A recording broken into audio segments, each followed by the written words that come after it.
Bonjour à tous. Aujourd'hui dans cette vidéo, je voudrais vous parler de comment bien manger pendant les révisions. Les épreuves du baccalauréat et de nombreux examens arrivent à grands pas. Si vous êtes concerné, vous devez être en pleine révision. Et chacun possède sa propre méthode pour bien réviser, et j'espère que vous avez celle qui vous correspond le mieux.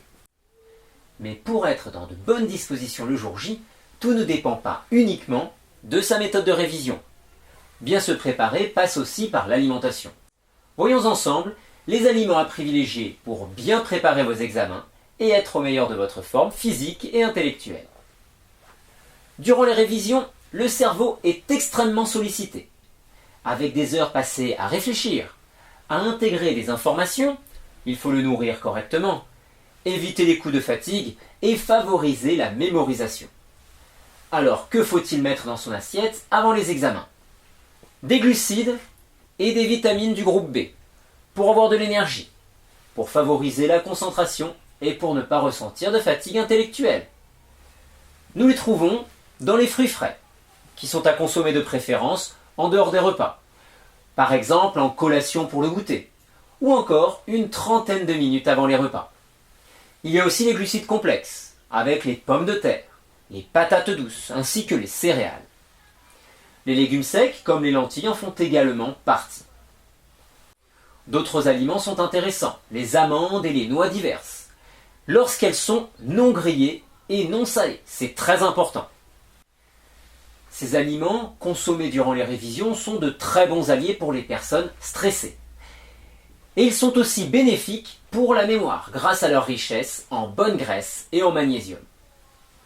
Tout comme les poissons gras, les amandes et les noix aident à la production de neuromédiateurs, les molécules qui permettent à nos neurones de communiquer entre eux.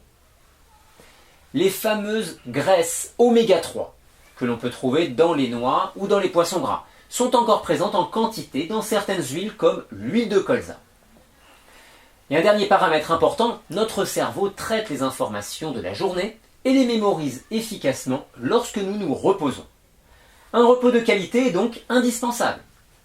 Le repas du soir conditionne la qualité du sommeil. Alors pour finir, voici 3 règles alimentaires simples pour mieux dormir. Tout d'abord, se coucher en ayant digéré grâce à un repas léger ou un repas pris tôt, à 19 h ou plus tôt lorsque cela est possible. Ensuite, le tryptophane, qui est un acide aminé précurseur de la mélatonine, l'hormone du sommeil et de la récupération, se trouve dans certains aliments. Les produits laitiers, les graines de courge, de lin ou encore de sésame, mais aussi dans les noix ou dans l'œuf. Ces aliments peuvent être présents lors du repas du soir. Il est encore intéressant d'augmenter légèrement la sécrétion d'insuline, qui va agir favorablement sur la production de sérotonine et de mélatonine.